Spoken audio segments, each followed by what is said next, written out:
লাইনে যদি উত্তর দিতে চাই, অবশ্যই আমরা কম্প্রোমাইজ করিনি বর্ডার, এবং যতক্ষণ পর্যন্ত আমাদের গায়ে বিন্দুমাত্র শক্তি থাকবে, will never compromise that. This is our country and will protect it at any cost.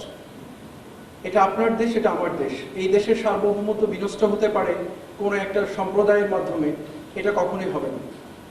এটুকু আপনার উত্তর বলতে পারি। আর যদি আর একটু গভীরে যাই যে আর্টসা অস্ত্র নিয়ে আসছে, মুভমেন্ট করছে, সে ব্যাপারে অবস্থান নিয়ে দেখুন, বাংলাদেশ মিয়ানমার বর্ডার একটা অত্যন্ত জটিল পরিস্থিতির মুখে আছে এখন। এখানে কোনো মিয়ানমারের যে সরকার, যেটা আমরা বলি, যেটা তাদের সেই সরকারের অস্তিত্ব বিলীনের পথে। আরাকান আর্মি রাখাইন স্টেটটা অলমোস্ট দখল করে নিয়েছে, 85 থেকে 90% দখল করে নিয়েছে, কিছু জায়গা বাদে।